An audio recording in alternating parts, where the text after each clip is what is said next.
Everyone. Good morning and good evening. I'm Yun Song Chen, the Chinese co-director of Hopkins-Nanjing Center. As you can see, the building of HNC in my virtual background video on Zoom is in beautiful moonlight, which is blue. It's now 10 p.m. in China, so I'm very pleased, very sober, and very energetic to host this lecture by my dear colleague and friend, Professor Adam Webb, and welcome all of you. The lecture is titled as Intersectionality and Sphere Pluralism, an unlikely dialogue about equality and liberty in a global space. I'm very glad that our three campuses, Nanjing, DC, and Bologna, are well and more connected online when confronting the breakout of the coronavirus, the pandemic that makes us anxious, afraid, but more connected and united than ever. I also believe that Professor Webb today's topic is very interesting and especially important at this time, because come with the coronavirus, a lot of divergent views about how it will change our world in a dramatic way that we have never seen. Professor Webb took the position of American co-director of HNC since February 2019. He has served on the faculty at HNC as a professor of political science since 2008. Before that, he taught at Princeton University and Harvard University after receiving his PhD in politics from Princeton. Professor Webb's research interests mainly lie in political thought, globalization, and critics of modernity. He brings an international perspective to HNC with a background of living in England, Spain, the US, China, as well as doing field work in Latin America, the Middle East, Africa, and South Asia. Also, he's the author of 3 books, including Beyond the Global Culture War, 2006, A Path of Our Own, 2009, and Deep Cosmopolis, 2015. Before I hand it over to Professor Webb, I would like to remind all of you to mute your microphone during the lecture in case of leaking any private and important noise to us. You know that happens. So now, Professor Webb, please. Okay, thank you. I guess everyone can hear me okay. I have a slideshow, a PPT up there as well, so you can see that, and I assume I'm speaking in another window at the same time. If you have a side-by-side view, you can actually change the size of the windows if you want to do that. So I'm glad to be contributing to this virtual experiment in making talks more accessible across both HNC and other size locations. I think even more than usual, this platform and this mix of audiences gives us a chance to look at some big issues from a global perspective. What I'm going to talk about today is a somewhat odd topic from an HNC and from a broader size angle, in that it isn't dealing with a China or China-US theme as such, though it certainly could apply to China and America as much as anywhere else. And it may seem at the outset not to be dealing with policy or international relations in the narrow sense, though it is zooming in on some ideas that I think have some real implications for ethics and public policy questions. So when we think today of why thinkers and activists and many ordinary people are dissatisfied with the world as it is, those critiques tend to fall into 2 big themes.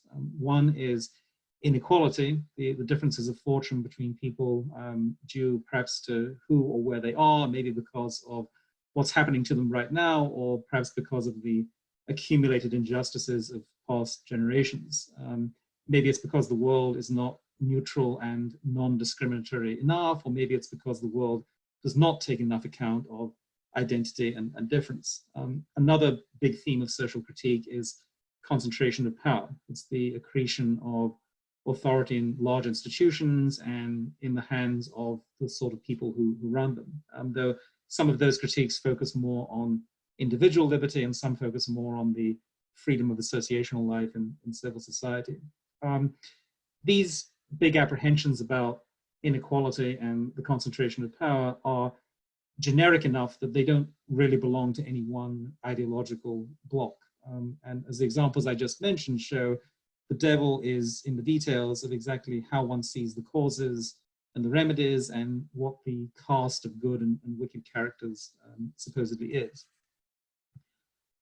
One strategy for analyzing these big questions about inequality and power involves breaking down the dimensions of individuals' experience and offering an account of how those different dimensions fit together to make matters better or worse. And we see various uses of this kind of approach in the social sciences, in philosophy, political theory, law, and so on.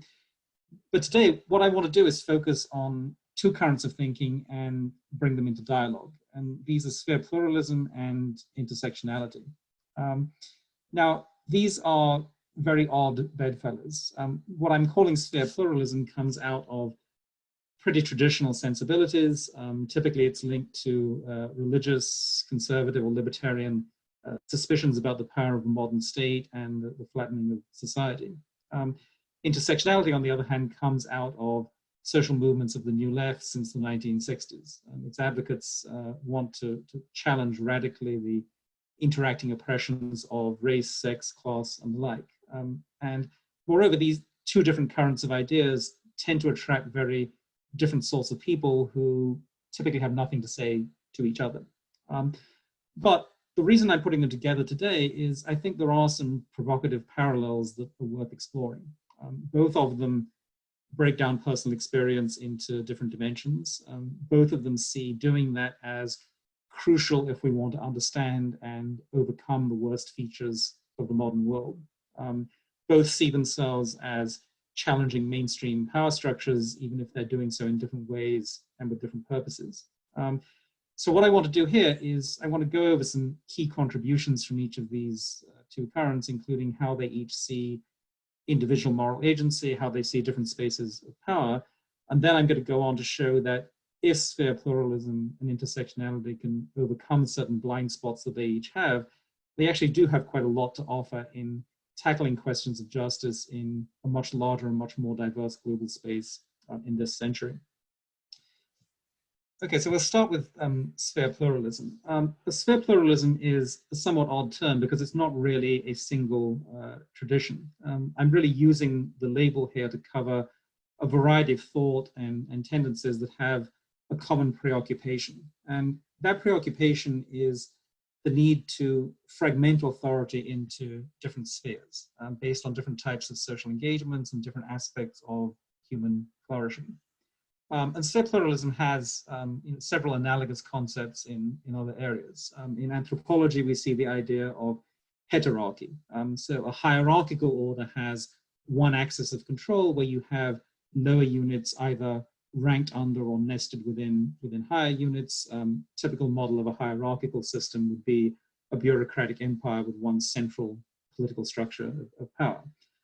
Heterarchy instead has different sources of power, different sources of prestige that are independent of each other, and depending on circumstances, they might be ranked in different ways. So you can think of a society where you might have the state, religious institutions, commerce, local communities, etc., all of those operating according to their own independent ranking systems. Now, a lot of pre-modern civilizations actually were deeply hierarchical or pluralistic. So in medieval Europe, you can see the tapestry there. In medieval Europe, you had a division of power between weak monarchies, clergy, different communities. You had custom and group interests. All of these were obstacles to centralization. And at the same time, any one individual might have had different cross-cutting allegiances based on religious faith, place, kinship, guild, etc. You can also see similar with hierarchical or pluralistic patterns in a lot of the pre-modern Middle East, South Asia, and other parts of the world.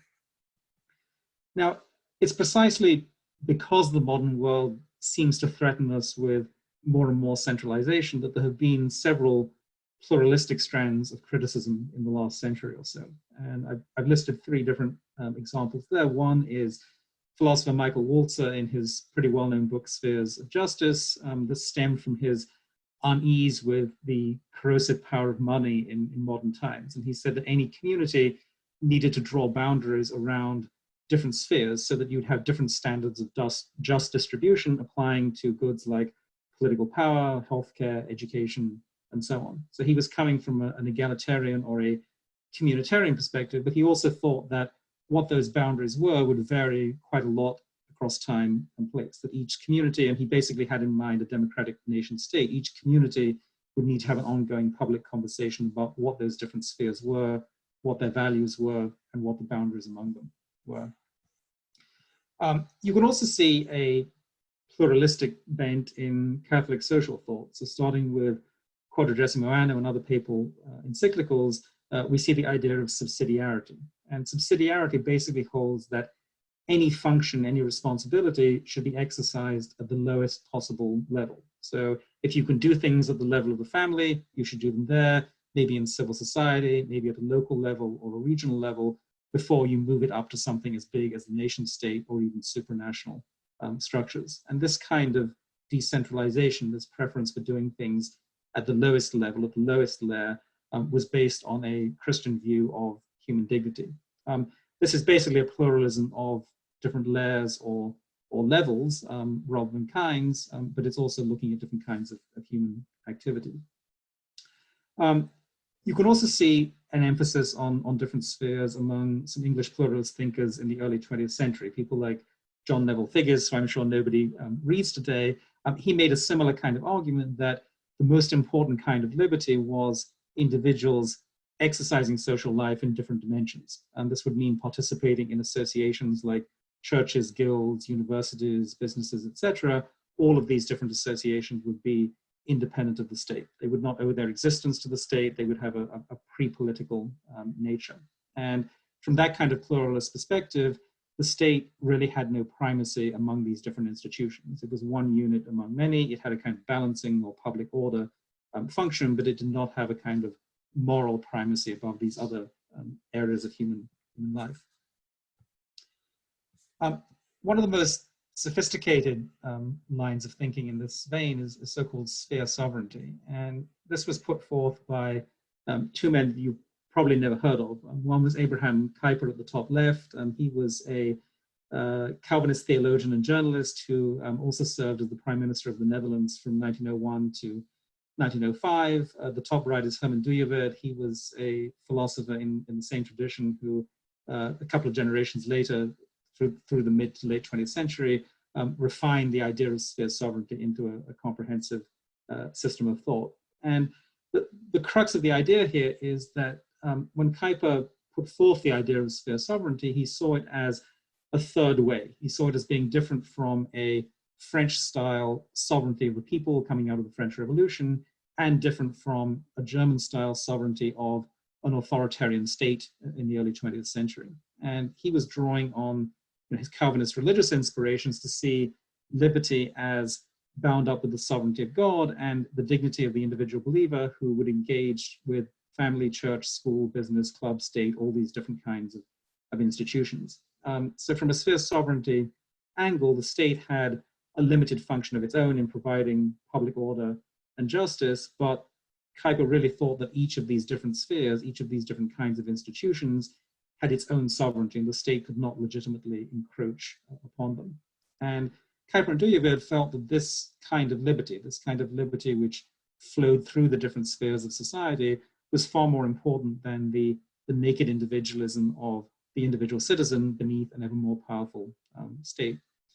Another point that bears emphasizing is that both Kuyper and Dooyeweerd felt that these different spheres were not just accidents of history, they weren't just unique to Dutch culture. They thought they were permanent structural principles based in created human nature. So even if those principles might be more visible in some settings than others, they were timeless in some sense. Okay. Don't worry, Adam, I accidentally sent that. You all right? Ignore that. Yeah. Okay, it's a chat. Okay, still working, right? Okay. So this intellectual tradition of sphere sovereignty had a lot of influence on Dutch politics in the 20th century. It also fed into some of the Christian democratic political movements in continental Europe after World War II. So when I'm talking about sphere pluralism, it's really a broad umbrella term. So it falls together sphere sovereignty, subsidiarity, and a lot of these other, all the traditional ideas about the autonomy of spheres in society beyond the state. One thing, particularly given that a lot of you are from English-speaking countries, this kind of sphere pluralist set of ideas have not really traveled very well to the English-speaking world. I mentioned Figgis and some others, but in general, English-speaking countries have an image of liberty which tends to contrast rampant individualism on the one hand with statism on the other. So even though in countries like the US and the UK, there is a lot of civil society, in a way it's under-theorized.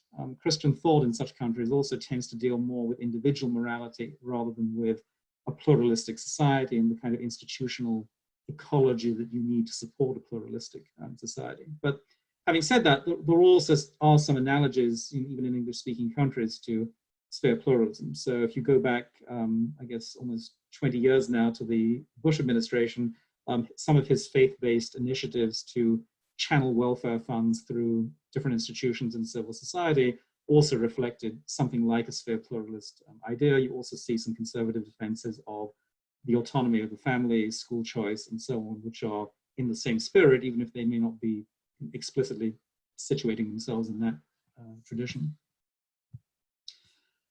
Now, there are some obvious blind spots that sphere pluralists have tended to have. And when we're trying to bring them into dialogue with intersectionality, I think these blind spots will be crucial.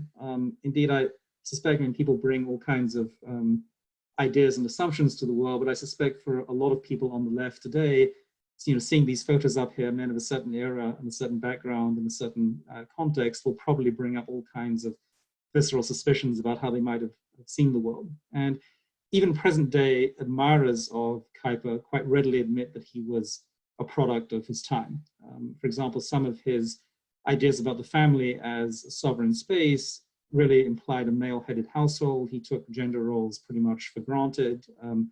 As a theologian, he insisted on the unique truth of Christianity, and he made some rather unflattering remarks in some of his writings about what he called the human wreckage of Hinduism and Taoism. And one of the, I think the greatest shame of some of his admirers today is that later on, even after he died, some of his ideas about diversity and sphere sovereignty ended up being misappropriated by Afrikaner conservatives in South Africa to justify the separate development of peoples under apartheid. Duyeverd was 2 generations younger than Kuyper. He lived through post-war social change and decolonization. He didn't have all of the same assumptions that Kuyper had, but he did have blind spots of his own. One of those that he was working within a Calvinist and European philosophical tradition in a fairly narrow sense. He didn't make much or really any effort to engage the world's other traditions. And even one sympathetic biographer of Duyeverd said that he was really only concerned with the spheres and the kinds of engagements that individuals chose, right? So people would choose a church or a calling, a vocation, a marriage, etc. But he didn't have much interest in analyzing other social categories like nation, ethnicity, class, etc. He was really speaking in a kind of abstract language of law and philosophy, which, according to this biography, led to a relative neglect of empirical distributions of power. And those distributions of power obviously included the many questions about race and gender that came out in the second half of the 20th century. Now, these blind spots aren't limited to just these 2 thinkers. I think they recur pretty often across sphere pluralism in general. And there are several reasons for this. One is that very often traditionalist thinkers are unavoidably a product of their time. Sometimes they are so focused on resisting what they say is the more noxious features of modern society that they leave more traditional kinds of oppression unexamined. And often it's simply because they're asking some questions rather than other questions. So it's a sin of omission rather than intent. And certainly if you're asking a question mainly about how to fragment power across different dimensions of human life, that's a different question than asking about how individuals are positioned based on their characteristics. But having said that, these blind spots are real. And I think it's a common pattern that sphere pluralists don't naturally spend a lot of time thinking about the unequal experience of different kinds of people. So that's kind of introduction to sphere pluralism. We can turn now to the other of these two approaches, intersectionality, and I'll take it first on its own terms, and then I'll move on to some of its partialities and then bring it back into dialogue with sphere pluralism.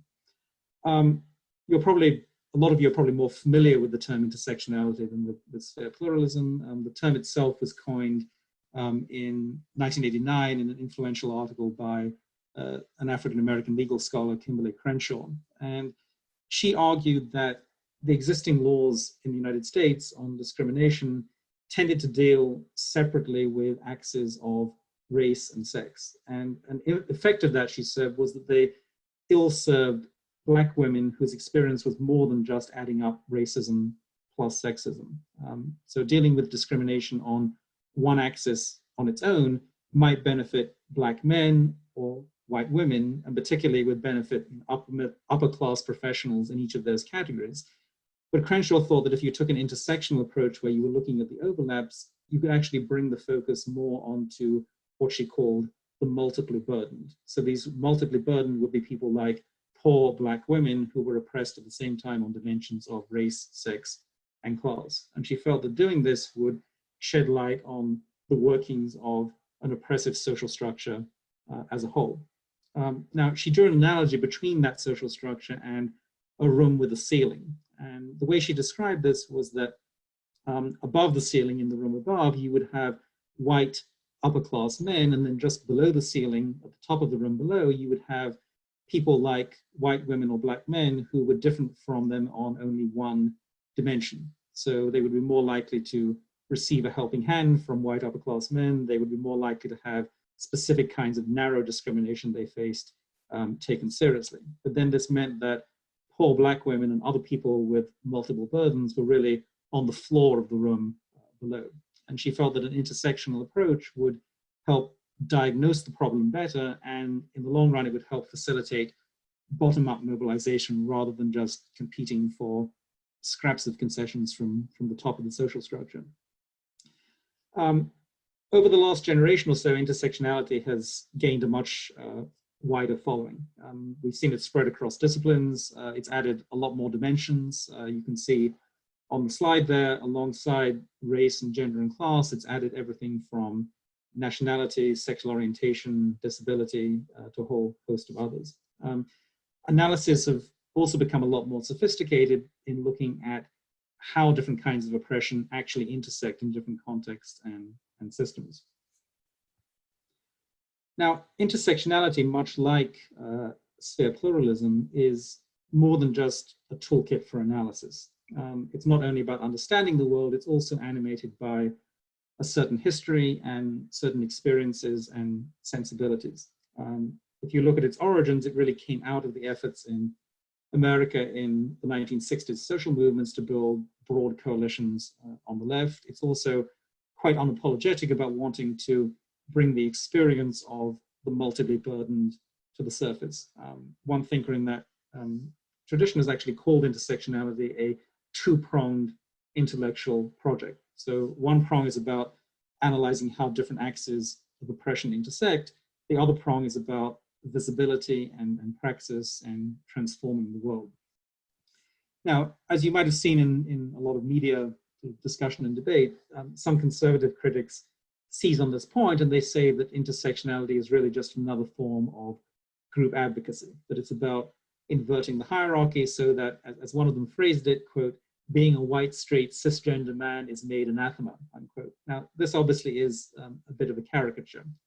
Certainly one could reasonably say that most intellectual projects do have their built-in sympathies, and partiality is going to be one aspect of any story. But I think the more important question here is what that partiality means and why it matters.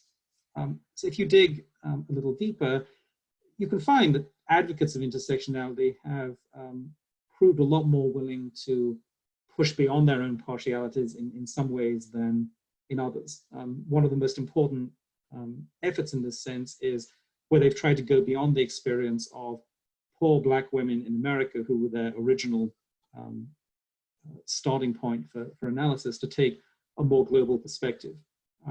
So in Globalizing Intersectionality, some of them have tried to add more nuance and more precision to understanding, for example, how the oppression of poor women plays out in different countries by looking at everything from migration to religion to war and so on. Some of them have also paid attention to how racial hierarchies operate in different societies.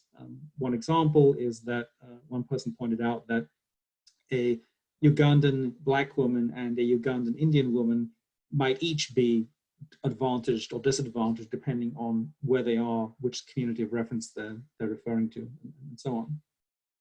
So analytically, intersectionality actually can adapt to globalization quite well by adding in these different dimensions and contexts.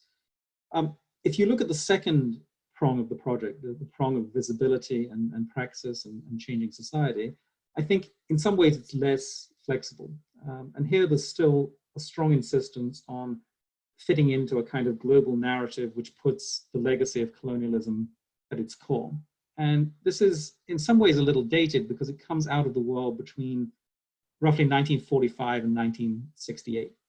And I'm using those 2 years to represent two main agendas that this kind of narrative has. So one is decolonizing the global South. Typically, it's a kind of post-colonial agenda of affirming national independence and sending home certain kinds of Western influence. The other aspect of the agenda is making the Western metropole more inclusive by claiming equal citizenship for minorities and women and making national identity looser or more postmodern in a sense. So whatever analytical nuance gets added when you try to globalize intersectionality, this political narrative about the world's main axis of injustice is still front and center. And this leads to some blind spots. There's a blind spot for things like non-Western racism if you're looking at various kinds of discrimination in the Middle East, South Asia, East Asia, and so on. Also other kinds of local prejudices and hierarchies in the global South or in the non-Western world. It also has a kind of blind spot for what you might call the nationality privilege that a lot of intersectional activists in the West tend to enjoy. So it's a narrative which is still insisted upon, but does have certain partialities and blind spots in it. Now, some of this is just a sensibility. Some of it's perhaps unavoidable. One always makes a choice of what questions one is going to ask about the world. And to their credit, intersectionality advocates are not apologetic about any of this. They think that focusing on people they're calling the multiply burdened is the best way to transform an unjust world because they think it gets to the core of these different intersecting oppressions.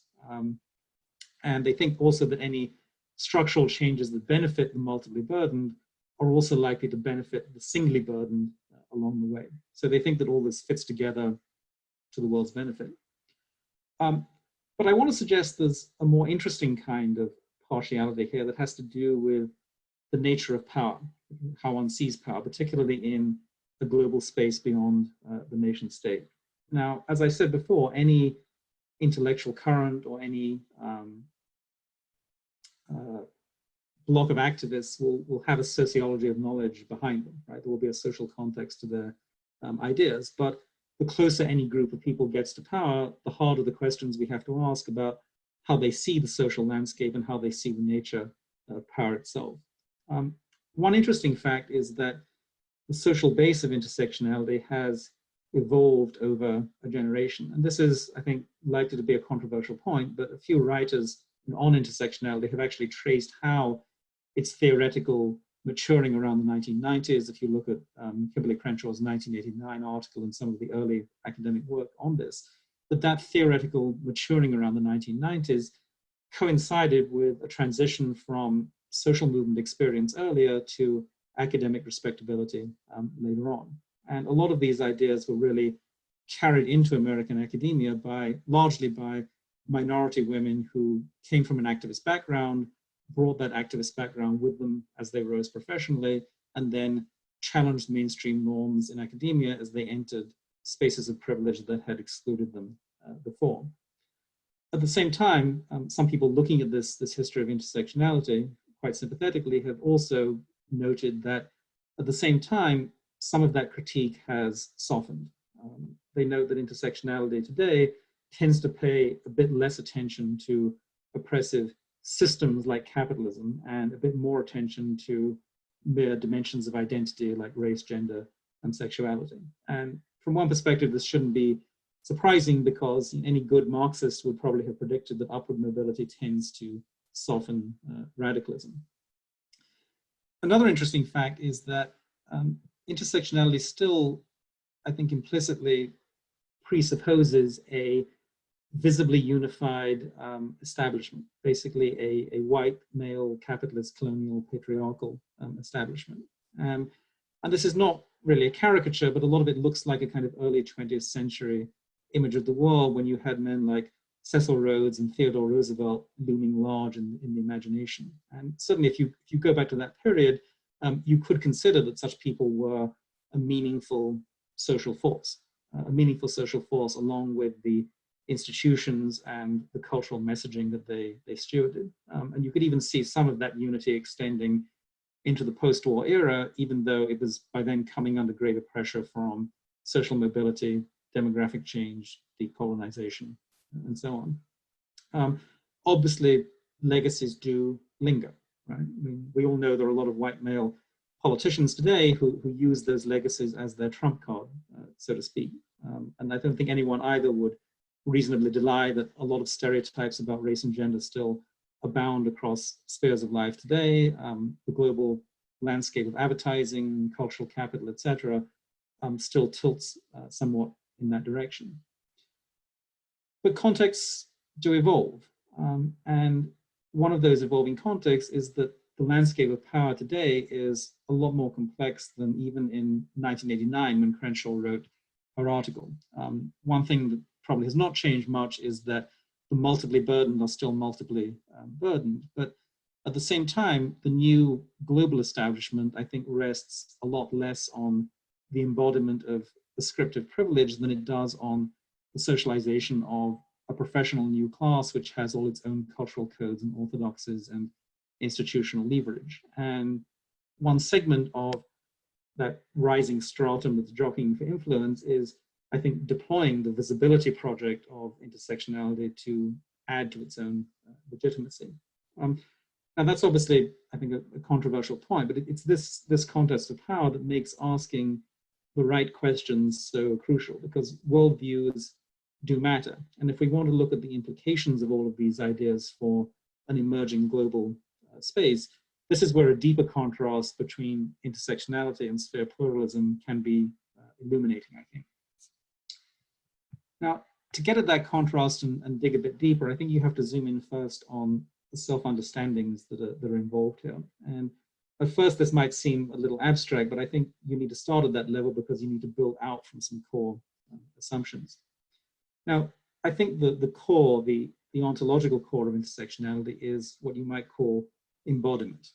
So when it's urging us to recognize the experience of the multiply burdened, it's thinking of that experience as integrated and subjective. So if you take the example common in intersectionality theory of the poor Black woman who encounters daily oppression, right? She doesn't experience that one dimension at a time separately in the abstract. She experiences it because she embodies characteristics that elicit mistreatment from a certain kind of society.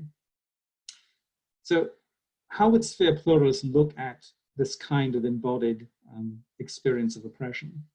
We do find some limited responses to this in some commentary from a Christian perspective. I mean, there's one theologian who wrote a piece which was looking somewhat critically at intersectionality, and he said that the fact that intersectionality focuses on the multiply burdened, on the surface that has quite a lot of overlap with Christian compassion for the least of us, if you take the term from Matthew.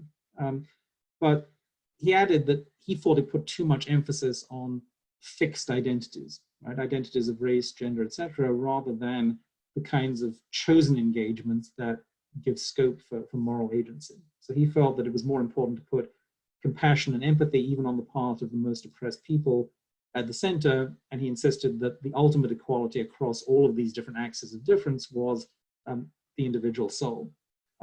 Now, intersectionality advocates are probably not likely to find that kind of moral exaltation very satisfying in itself, but it points onward to, I think, some important fundamental differences of assumptions here. In the religious traditions, embodiment, created embodiment may matter, but any particular characteristics, any particular attributes that any one person embodies matter a lot less. Typically, a religious worldview is more about destabilizing those particular embodiments, and the reason it thinks this is so important is because ultimately a religious worldview is trying to reorient people beyond the evanescent hierarchies of the world. Now, this is not just an abstract point, and it's not just a contrast between a secular view of the world and a religious view of the world. It also has some important social and historical context. Both intersectionality and sphere pluralism offer a radical critique of mainstream power structures. In this sense, they have quite a bit in common. They're both uncomfortable with liberalism. They're both uncomfortable with technocracy. They both think that it's unsatisfying or misleading for individuals simply to strive upward in the world in an atomistic kind of way that just ignores the evils that are lurking behind a supposedly neutral social order. But the relationship of these two currents of thinking to modern society is not simply symmetrical. Sphere pluralism's main complaint against modern society is the concentration of power, particularly the concentration of power in the state and large economic institutions. They think that that kind of concentration of power imperils liberty. They think that it denies autonomy to these different spheres of social life. And they think that by doing that, it thins out the conditions for human dignity. So, a simple way of putting this is that for sphere pluralists, the problem is that modernity is not hierarchical enough. In other words, in an ideal sphere pluralist utopia, an individual who has these multiple engagements in different spheres of life could re-enchant a disenchanted modern world. Intersectionality is very different. And I'm sure some people might bridle when I put it this way, but intersectionality, I think, is rather more at home with the underlying assumptions of modern society. Indeed, I think to some extent intersectionality actually emerges from those assumptions about modern society. So even though intersectionality says that the problem with liberalism is that it has individualism on the surface and it masks power behind that, intersectionality still measures modern society's failings against a culture of mobility. And by a culture of mobility, I mean the culture in which ideally individuals' characteristics would not deform their fates. Analysis from intersectionality also tend to define inequality and to define oppression largely in relation to a fairly narrow range of aspirations. And those aspirations, I think, are only recognizable in a society of credentialism, new class managerialism, accumulation of material wealth, and so on. And if you look at it that way from any longer term or broader world historical perspective, intersectionality is a peculiarly modern take on the world. And if it functions as a religion of sorts, right? Some critics have suggested that intersectionality has a kind of religious function as a worldview, then it's more like Marxism as a religion. It doesn't speak to individual spiritual salvation, it speaks to a kind of collective salvation, or at least a collective drama where you may have something like original sin and conversion and orthodoxy, but it's still a collective drama rather than individual salvation. Now this contrast is not just the personal versus the political, which is what it might seem on one level, because both sphere pluralism and intersectionality rest on certain, and they both have an idea that you can exercise agency in the world to realize justice. The deeper contrast is that, the deeper contrast, I think, is that sphere pluralism imagines a world of heterarchy. It starts with certain imperatives of human flourishing, they then drive multiple engagements. Intersectionality puts more stock in common mobilization of the multiply burdened against worldly oppression. Sphere pluralism sees liberty as a kind of timeless good across different social conditions, a timeless good that's realized when people act amid social diversity. Whereas intersectionality sees liberation as a process, right? It sees fragmented oppression collapsing into common resistance. Another way of putting this is that sphere pluralism would fragment power, whereas intersectionality would converge on power. So why does this contrast matter? I think it matters quite a lot when we zoom back out from these self-understandings to the emerging global landscape, the emerging global order. This is not just about who benefits or about whose narrative counts more, whose narrative counts less. In principle, after all, both sphere pluralism and intersectionality are tools, right? They're ways of gaining insight into the world, and they should not really be seen as belonging to any one demographic. Now, things around us obviously are in flux in many ways, but I think there are two key facts that are staring us in the face. One is that beyond the nation state, the global space is a lot more diverse. It's unjust in a lot more diverse ways than life within a nation state is. The other fact is that the choices that we make now or in the next generation about how to tackle all of these kinds of injustices can have long-term ramifications. And some of those ramifications have to do with what you might call the deep constitutional structures of future world order, right? This is not just institutions, it's also ideas about power, ideas about the landscape of global society and what kinds of values you're applying as those global structures take place in this century. Now, in this dialogue, I think the great strength of sphere pluralism is that it stresses fragmenting power and checking the sovereign state in particular. This is, I think, the most important contribution that sphere pluralism can make as a way of correcting some of the blind spots in intersectionality. Intersectionality has a temptation, and that temptation is that it starts with the victimhood of the multiply burdened, and then that pivots to types of mobilization that put the political at the center. And when I say political, I mean political in a broad sense. It might mean the 1960s style social movements in the street, trying to realize revolution that way. But the political can also be the large institutions that enlightened segments of the new class want to repurpose, right? Corporations, universities, bureaucracies, and so on. And that kind of convergence on power, even though it's convergence on power for, I think, quite positive social aims, that kind of convergence on power is ultimately at odds with pluralism, as is often the case when you feel the urgency of revolution. Intersectionality imagines that there is a kind of socially cohesive establishment out there, which can be unseated only if you marshal political power on a grand scale. And it's seeking a political solution to a societal problem. And just as with the French Revolution and all the other cases where you have this urgency of the sovereign people rising up, we've seen that this tends to end in hierarchy all too often. It doesn't tend to end in pluralism and the fragmentation of power. So this, I think, is a prevailing temptation among advocates of intersectionality.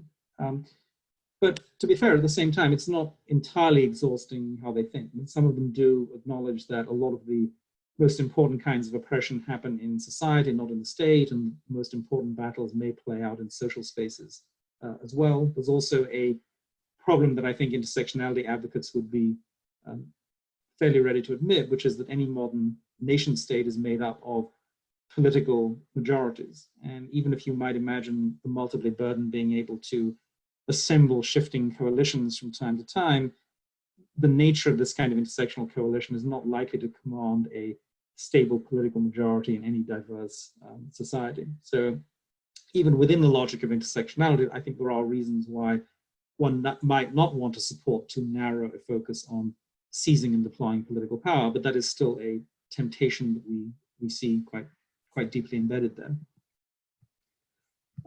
I think these problems become even more acute with globalization because globalization is forcing the matter up beyond the nation state.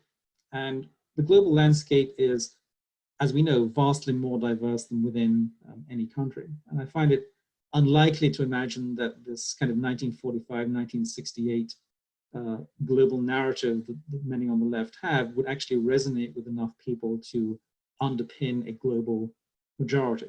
I imagine a lot of ordinary people in the global south might think that the average intersectionality theorist or activist has all kinds of nationality privilege or class privilege, and they may very well think that other axes of oppression may count for a lot more on the ground in their own experience. Moreover, as we think about what may come after and beyond and above the nation state, any global political mechanisms which would be able to steamroll society into enlightened submission would be vastly powerful. And they would probably pose a threat to liberty vastly greater than anything that sphere pluralists have lamented seeing at the national level over the last century or so. At the same time, the lessons from this dialogue are not all one way. It's not all about what sphere pluralists could teach intersectionality advocates. I think it goes the other way too. In that dialogue, I think intersectionality can offer a powerful corrective to certain blind spots that sphere pluralism has. So if on the one hand you see intersectionality as being weak on appreciating different kinds of aspirations and different circuits of power, then on the other hand, sphere pluralism is weak on appreciating that when people engage in these different spheres of life, they also have powerful social forces bearing down on them in distorting ways. And these distorting forces, I think, fall into two big categories. One category involves the exercise of power as such. Traditional societies were often quite pluralistic compared to modern life, but the sad reality is they also had thousands of petty tyrants. And one of the reasons that liberalism gained ground in modernity is that a lot of powerless people saw a stronger state as an instrument for tearing down those people who were tormenting them locally on a smaller scale. Now, I think at the margins, some sphere pluralists probably do acknowledge this point. And one thinker in the sphere sovereignty tradition, writing, I think back in the 1940s, put it this way. He said that the idea that each of these spheres should be sovereign means that you let the institutions in those spheres function independently according to their own nature, according to their own purpose. He said sphere sovereignty does not mean what he called a sovereignty of the patron in each one of them. In other words, it's not a blank check for smaller scale tyranny by company bosses or patriarchs or clergymen or other leaders in each sphere. So it's certainly possible within sphere pluralism to look for ways to temper those smaller scale misuses of power. And I think that on one level, sphere pluralism actually does have some quite strong language for doing that if it's used properly. Each sphere has its own standards of justice, its own norms. So if you are looking at abuses that are incompatible with those specific norms and specific standards of justice, then you can actually target them in a quite surgical sort of way, right? So the abusive clergyman is ungodly, the abusive company boss violates business ethics, the abusive patriarch violates family values, etc. So there is a way to have that kind of targeted critique of abusive power within the different spheres. But intersectionality in paying attention to these questions of power, I think, can highlight something useful. A second category of distorting forces, I think, comes much closer to what intersectionality is trying to analyze. And we all see the reality that many, many institutions have been dominated by certain types of people. Right? Embodied characteristics do matter, and there are a lot of historical pressures and a lot of prejudices that weigh on people. The reality is that none of the institutions whose liberty Kuyper and Duyeverd were defending in the Netherlands in the early 20th century, none of those institutions in practice had a lot of room for poor Black women to exercise authority within them. And the sad fact, which I think many of us can see today, is that pluralism and liberty have often been the slogans under which certain demographics of people have resisted efforts to flatten the power gradient.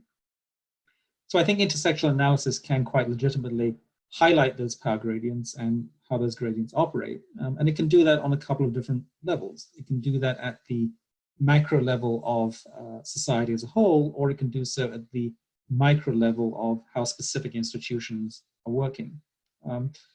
Now, how might sphere pluralism draw on this or benefit from it.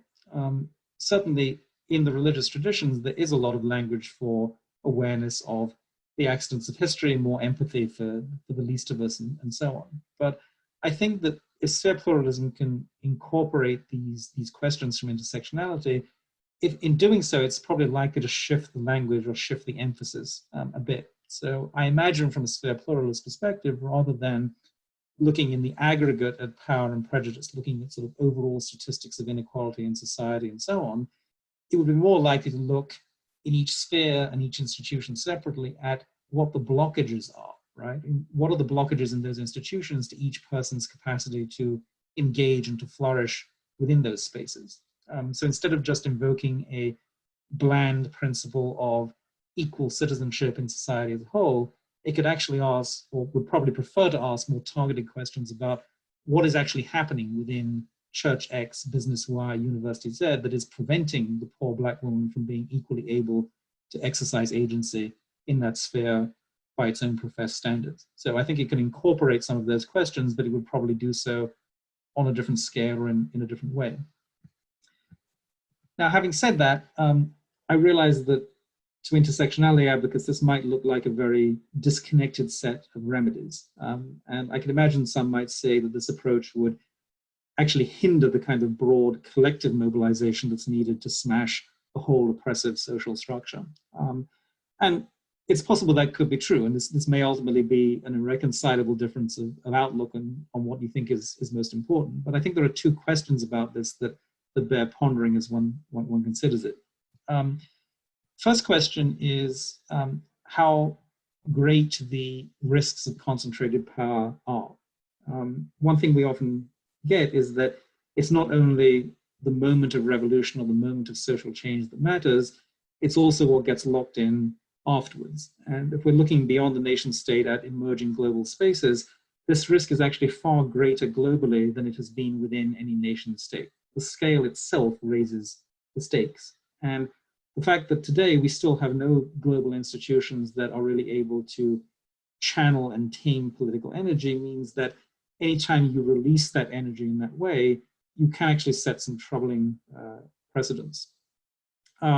So another point that I think I'd emphasize here is that a commitment to liberty and pluralism in a constitutional sense is still somewhat uneven and conditional and patchy around the world. That doesn't mean that people all around the world are not resistant to oppression and mistreatment. Obviously they are. There's a long history of people resisting oppression. But if you're thinking about commitments to the actual institutions that preserve liberty and pluralism, those commitments, I think, are very uneven around the world as of now, partly because of lack of experience of different ways this has been tried.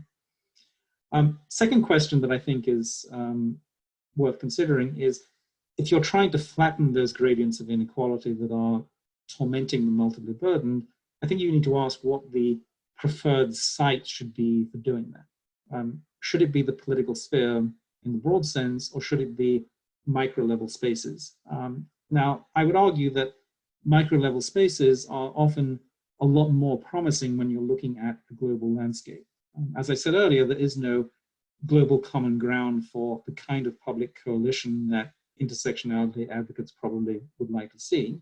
I think particular spaces and particular institutions probably give a lot freer play for different groups to gain visibility and power. And as we've seen, even over the last couple of generations, within particular spaces and particular institutions, even the valence of certain identities can shift over time, right? Whether a particular dimension of identity is more oppressive or more advantaged actually can vary quite a bit in different contexts and can change over time. So if you're looking only in the aggregate, only in the broadest scale, in a sense, you're bound to the narrative that the oppressed are oppressed in a monolithic way, right? Whereas if you're actually trying to look at practices and change them, a more micro-level focus is, I think, better able to capture people's experience and the reality of how these things are operating. In the end, I think that sphere pluralism and intersectionality can converge on this level. It should be possible at the same time to take seriously different axes of oppression and discrimination, and at the same time to take seriously the need to fragment power and to maintain a pluralistic institutional ecology for human flourishing while you're doing so. And I think this is something that has been quite difficult over the last few decades to do within this dated understanding of the nation state and political mobilization. But when you're looking forward to a more diverse and more pluralistic global space, you can actually imagine agency to improve the world playing out through multiple channels. So this burning energy to correct injustice, which is entirely legitimate, I think, will put off fewer people and fare better in the long run if it can flow through what Edmund Burke called the little platoons of society. Right? So family, community, civil society, etc. If it can flow through those institutions, through the little platoons, rather than threatening to sweep them aside for the sake of rapid social change of a broad sort. On a policy level, I said at the beginning this wasn't really a policy talk, but I think it does come back to policy in some sense. On a policy level, the most effective way to advance that on a broad front, to advance against social inequalities, may actually not be what we see happening now in many countries. In other words, it may not be taking uniform standards of civic equality from the public sphere and then imposing them on civil society, which often comes at the cost of the autonomy of associational life. Instead, it may actually be more effective, or at least equally effective, to work with the autonomy of the different spheres by giving their own standards of justice freer rein, and then maybe from the public perspective, you can tip the balance a bit so they can better live up to those standards of justice in a more organic way. More broadly, I think this can foreshadow a situation where sphere pluralism and intersectionality can be strange bedfellows precisely because of the turning point we're in now. It's because things are moving beyond the nation state that the terms of debate can shift if they can recognize as much. Sphere pluralists today, I think, have often defended national sovereignty as a kind of rampart against technocratic globalism. And intersectionality advocates often still take the nation state as a primary space of contestation, whether they're trying to make Western nation states more inclusive or to defend Southern nation states against racist imperialism and its legacies. Yet beyond the nation state, I think they actually do have more potential common ground than they do within the nation state. If you look at it from the perspective of recent generations, national governments have actually been the greatest threat to a pluralistic civil society. So if you think of a post-national global space as a way of unbundling sovereignty, as a way of setting these different spheres of society freer, that could actually be one of the best ways to restore liberty. At the same time, all these intersecting impressions of race and class and gender and so on often fall back on manipulated national majorities to shore them up. There are many electoral coalitions which are playing on people's prejudices in various ways to avoid asking hard questions about social justice. So the essence of that, I think, is that right and left, if you think of sphere pluralism as being more on the right and intersectionality more on the left, right and left may actually meet better in a future global space than they do in modern style national spaces. Finally, just to wrap up here, I think it would also help both sphere pluralism and intersectionality if their advocates could do a better job of speaking one another's language, or at least recognizing each other's preoccupations more charitably. I think I said at the beginning that these are strange bedfellows in the sense that very often they pay no attention to each other and have nothing to say to each other. But I think that if intersectionality advocates could learn to speak to a different kind of global audience, it would benefit them. And that's a global audience that is more comfortable with tradition. It's a global audience that is probably somewhat suspicious of new class intellectuals who probably don't strike them as among the world's most burdened. And at the same time, I think sphere pluralists need to learn to speak to a different kind of global audience as well. So even though sphere pluralists are, I think quite rightly, defending liberty for the ages and defending pluralism, it would behoove them to pay more attention to who they are and where they sit. And part of that has to be recognizing the baggage that goes with some of the history that they admire. We do see some contemporary admirers of Kuiper, I think, who acknowledge his views and his history and the blind spots he had, but that kind of conversation, I think, needs to occur a lot more broadly among traditionalist and pluralist circles.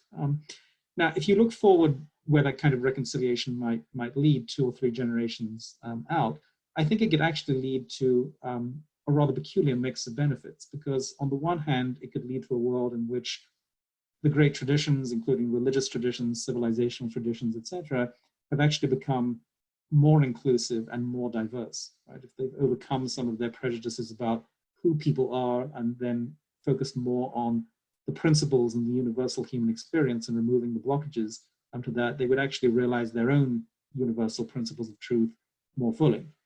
And at the same time, precisely because that global space would be more diverse and a wider range of people could feel included in a pluralistic view of the world, it could actually offer a much broader and surer social base for liberty on a global scale as global institutions take shape.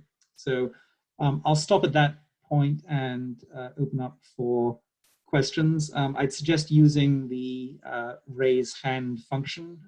John Urban is going to help pick on people. How do I get back into the, let's see, stop share? It's like, okay, good. Now I've got the whole screen back. Okay, there's questions. Okay, there's two typed questions here. Okay, let me read that. Okay, so does the failure of global, I don't know if anyone can see the John, can people see the Q&A directly or not? I'll make it here. Can people see them now? Yeah, we can see. Can people see that? Yes. Okay. Give us a thumbs up if you can see the question on the. I don't know how familiar you are with it. If you look in the chat, if you look in the participants button underneath, you can then, I think, put your hand up if you want or like. So the question basically is about COVID-19 and does the failure of global cooperation show that sphere pluralism is impossible? One reason why many Western countries failed to take drastic containment in January is they alienate Asia, considering coronavirus only a problem of authoritarian Asian countries where people eat bats. I mean, I think that this question about responses to particular kinds of global problems, responses to questions to problems across borders is an important one. One thing that I've noticed about the debates people have been having about lockdowns and everything else is that there's often a kind of muddled thinking about what the function of the state is and what is really a public order question versus other aspects of economy and society and so on. And on the one hand, people like Kuiper and Duiver would certainly say that the state had a legitimate role in public order in terms of suppressing crime, providing a legal system, all of these things. They did mention public health as being an important aspect of this, right? When it comes to things like epidemics, quarantine, etc., things which are affecting the public as a whole rather than just people with particular beliefs in particular spaces, the state had a legitimate role to play. So those who are concerned about the impact on liberty of the current measures being taken by governments, I think actually if you draw a more rigorous distinction between what is truly a public response, which actually probably can justify certain drastic measures given the threat the coronavirus is posing to the world as a whole, drawing a distinction between that versus other kinds of more intrusive overreach into the economy, social life, etc. And one of the lessons that we might want to draw from this is once that public health threat has receded, I think in some ways you need to make absolutely sure you do roll back a lot of the overreach that has happened. There are some dangerous precedents that from a pluralist perspective are being set by some of these responses. But in order to roll that back, I think you do need to draw a very clear distinction between what is a public health issue, what is a political question versus other kinds of social issues, which are often being, I think, folded into some of these responses. Now, in terms of whether this shows anything about feasibility of a more pluralist approach globally, I think that there's absolutely room in a future global space to have institutions, political institutions that can deal robustly with common problems, whether it's pandemics or potentially climate change, depending on what one thinks of the scale of the response that's needed to that as well. But at the same time, building adequate state capacity at a supranational level should be done in a way which is absolutely respecting these other spaces in society as well. And that's something that I think in a kind of technocratic view of the world often is overlooked. Let's see, where are we here? chat. We've got a chat window and a question window. I copied the questions okay, over. they were posted in there. Yeah. Okay, so maybe if people want to use the raise hand function, then we can have questions verbally as well as typed, or people can type if they want to do that, certainly.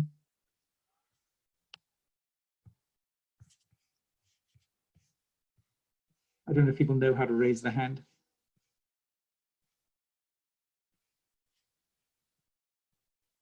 Yeah, Paul Armstrong-Taylor. Microphone's still muted. John, can you unmute him? Paul, you can talk now. Can you hear me now? Okay, I can hear you. Yeah. Okay. So I'm sort of coming at this from an economics background, so I'm not really familiar with either of these approaches, so Yeah. that's a little bit unusual. But I think one distinction between them seems to be one has a more of a sort of like local or national, subnational level focus, and one is more of a global focus. And I think that sort of parallels some things from economics, is the looking at inequality. Because if you look at inequality at national level, in most countries it's been increasing over the last 40 years or so. But if you look at inequality globally, it's decreasing, right? The poorer countries are catching up with the rich countries. And so that's one sort of observation, I guess. And I don't know how that fits in with, you know, how these two approaches might think about. Yeah, I mean, actually, the point that you mentioned at the outset about the one seems to be more national, subnational. I mean, it's certainly true that at the time that, you know, a lot of these sphere pluralist thinkers were writing, they assumed the kind of national horizon. So David and Kuiper actually had the idea of what they call territorial encapsis, which basically means the idea that you have the nation state, you have a national government with this limited public order function, but then most of these other institutions in civil society are still operating within that kind of territorial space. It doesn't mean that the state is morally supreme above them, but it does mean that in as much as they are nested within a territory, they are influenced by national policies, national laws, etc. I mean, I think one of the important things that needs to happen if you're trying to take a pluralist approach to a global landscape and global issues is disentangling that from the nation state. I mean, none of these spheres in themselves have to be national in scope, right? I mean, there's a lot of things, whether it's, you know, religious networks which cut across borders, whether it's the business world and markets, whether it's intellectual life, various aspects of culture, all of these different things, in some ways their natural circuits are transnational, right? Some may be local, some may be supranational, global, and so on, as we've seen through history, right? I mean, pre-modern civilizations had both local and very cross-regional, broad-ranging, universalistic networks. So I don't think there's anything inherent in a pluralist approach which has to be local or geographically limited. And that's one of I think conceptual breakthroughs that needs to happen if you're trying to apply this to a global space.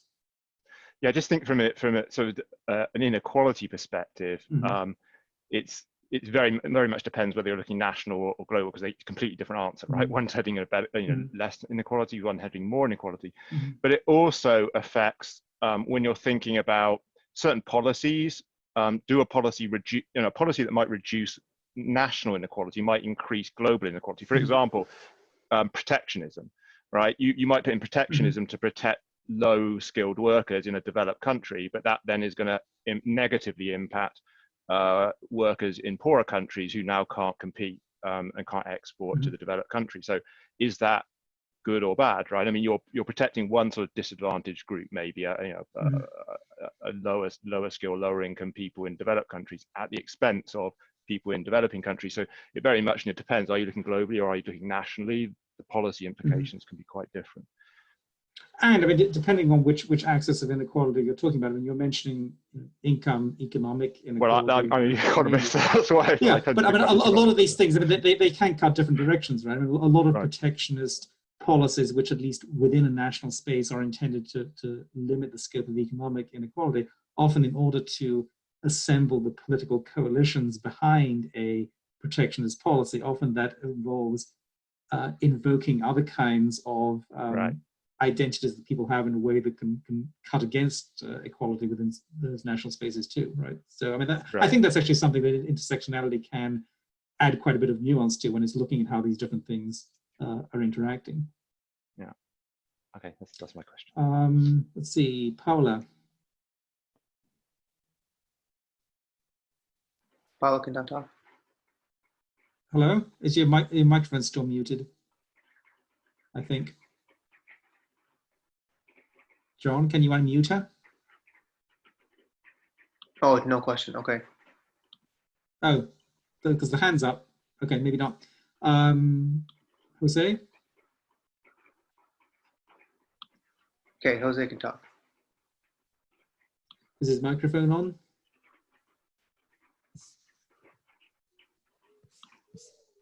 Is his microphone on?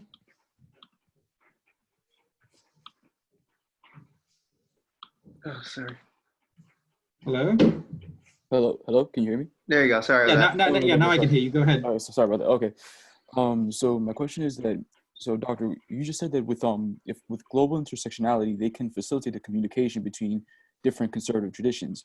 So my question is that how is it that when these traditions, even if they are allow themselves to become much more open to each other, how can they reconcile their philosophical differences, their core differences? For example, especially when it comes, for example, if you have a Christian and a Buddhist view, where a Christian view, it says the idea of reflecting on and placing faith in this ultimate reality, which is this superior being. And then with the Buddhist view, which this, even though it doesn't deny the existence of this superior being, it takes the basis of salvation and places it upon oneself. So how can conflict be prevented between these different traditions? That's a big question. That was actually something in my third book, not the thing I'm working on at the moment.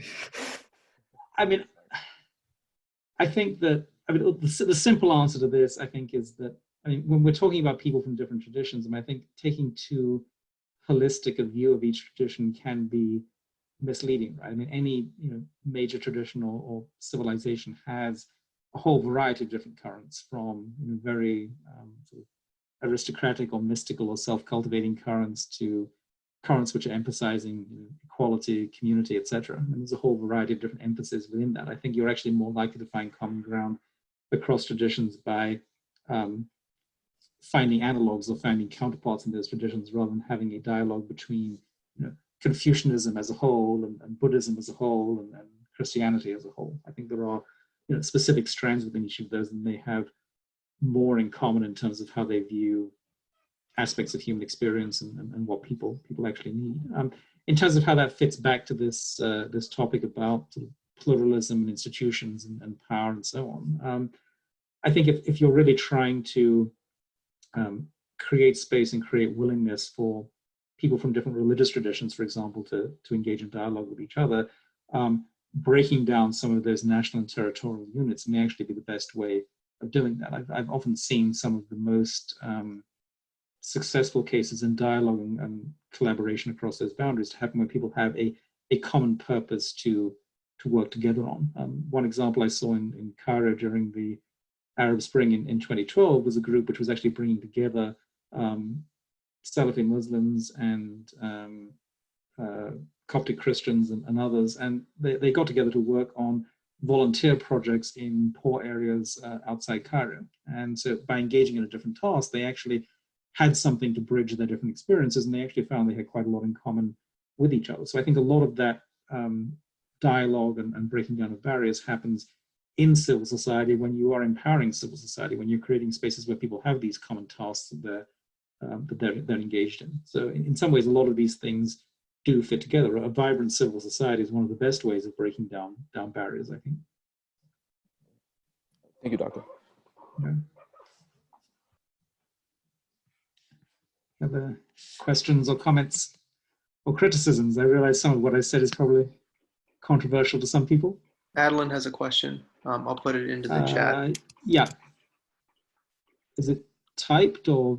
Yeah, it's typed. I'll put it in the chat. So. Okay, let me see where it is. So, can you provide any examples of existing? Yeah. So. Yeah. I mean, like what I was saying at the end there about how you can fight these kinds of injustices and legacies and oppressions in micro level spaces in some ways more effectively than in the public sphere and the political sphere broadly defined. I think there are a lot of examples. I mean, even if you look back at the civil rights movement in America, which is coinciding with or even predating the the rise of these kinds of new left movements that generated intersectionality.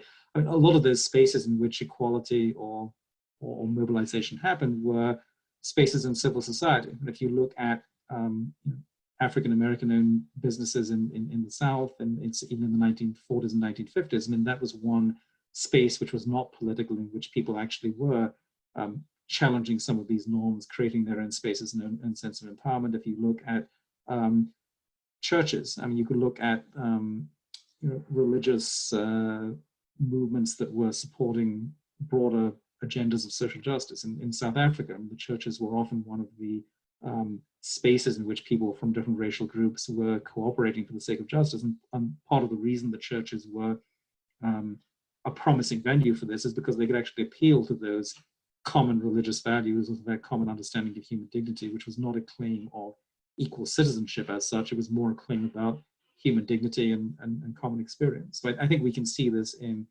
certain circuits of economic lives, religious institutions, other spaces in civil society where people push these claims, and often it's a richer language of justice that you would see in those specific spaces than you would see in a kind of a broader political claim where all you have is this idea of equal individual citizenship, which is pretty abstract.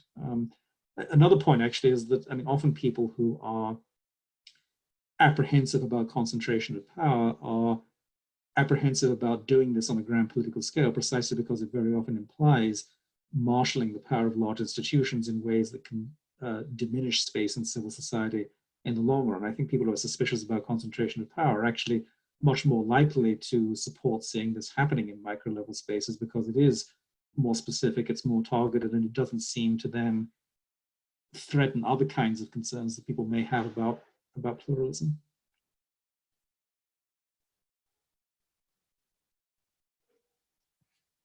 Any other questions?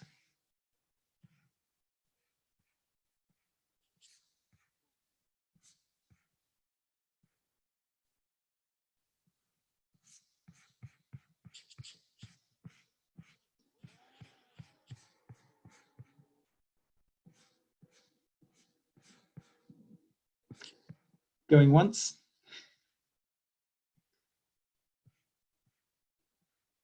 Going twice? I don't know if people actually know how to use the hand raising or chat functions, in which case if the microphone is off, it's... Okay, we got a question. There's a question typed there, let me see. I'll copy it in case folks can't see it. Okay, the chat. yeah. Let's see.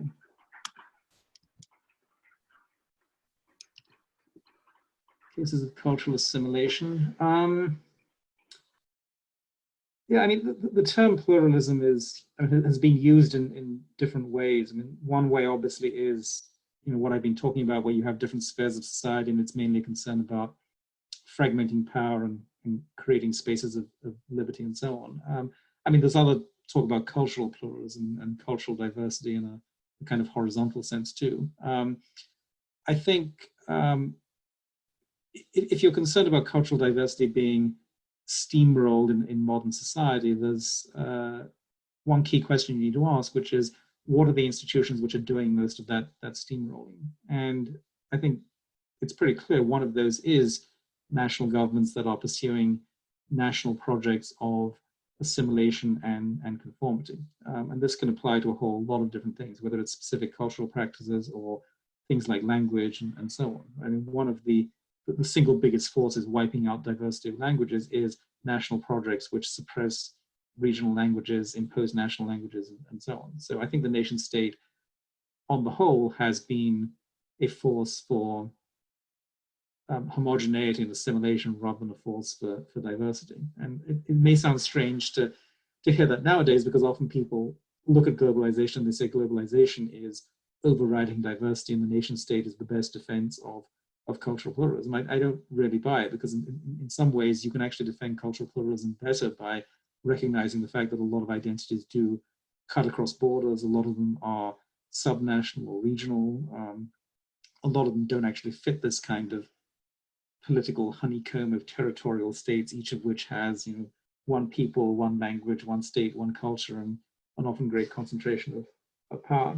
So yeah, I think there are arguments that moving beyond the nation state actually can open up a lot of those kinds of cultural pluralism and give these identities more room to flourish. I think you need to do this in a way that you don't just replicate the sins of the nation state at a global level. And we can certainly imagine a global political and social order which would be quite hostile to diversity.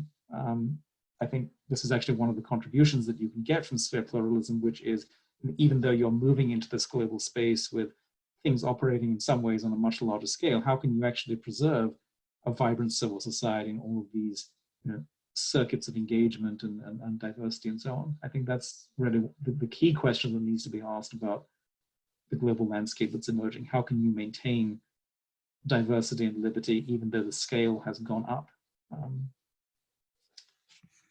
Okay, any other final question?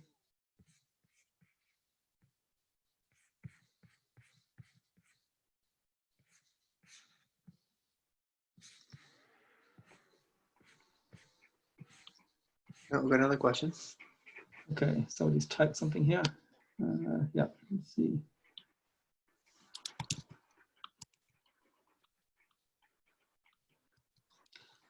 Oh, you're copying it into chat. Okay, Yeah. I see.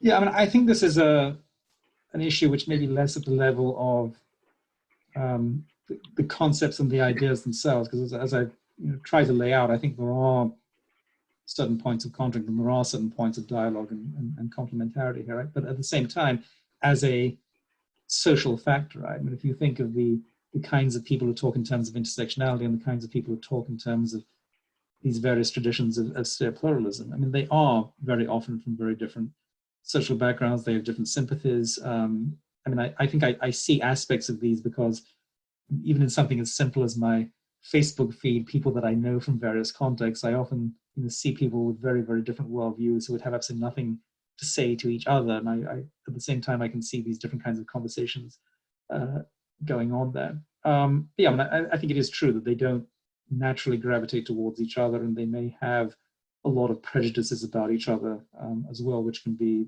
as you say, an impediment to dialogue.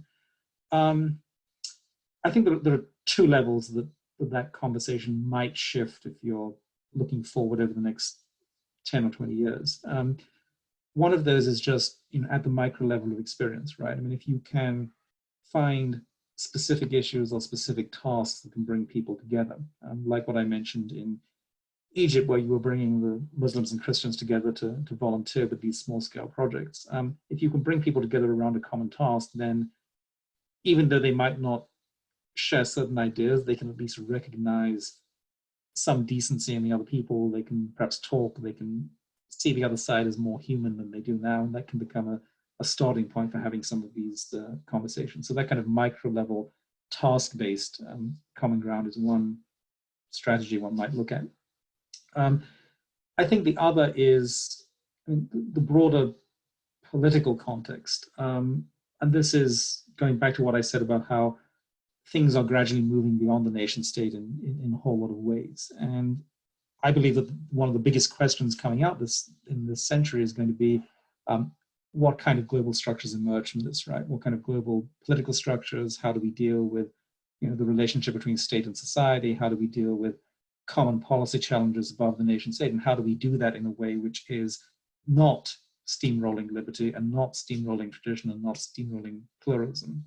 I think as those kinds of big global constitutional questions become more salient, that actually might also prod people from these different traditions of thinking to talk to each other, maybe potentially as political interlocutors, maybe as allies on specific dimensions of these questions and so on. So I think that broader political context, as it's changing, as we're moving beyond the assumptions of the nation state, it may create a bit more room for doing this. But yeah, I mean, it is an uphill battle in as much as there is a lot of social and psychological baggage that comes to this. Okay, there's another question there that just came up.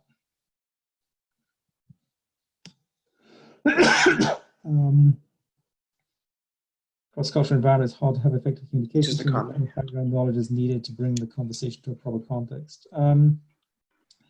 Yes, and some of this is a question of what language and conceptual history is being brought to bear on this. And I imagine that, I mean, some of the language of intersectionality is very unfamiliar in some parts of the world. I actually had a thesis advisee in Nanjing a couple of years ago who tried to apply intersectionality to rural women in China. And it was actually quite an interesting approach to having been done before, but even at that point to find a term that would translate intersectionality because it was so underused in Chinese academic discourse, that was a challenge. And the same would apply to something like sphere pluralism. There are some societies in which this kind of language is more familiar, it's more part of the political landscape than in others. That doesn't mean it can't apply. I think there is something that's really universal about a lot of these questions, but putting it in terms people can relate to, or mapping it onto the issues they care about has to be part of that conversation too.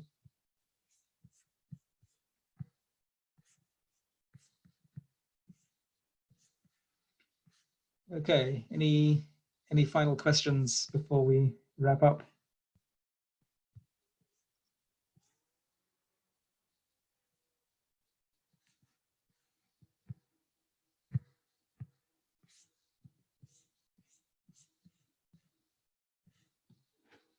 Okay, if there's nothing else, I guess thank everybody for their contributions and for attending, and hopefully we can have a lot more events where we have people from different campuses participating. I think this has been another example of why we should be doing this kind of thing. So thank you all for coming, and I hope to see you in one context or another not too far in the future. So thank you all.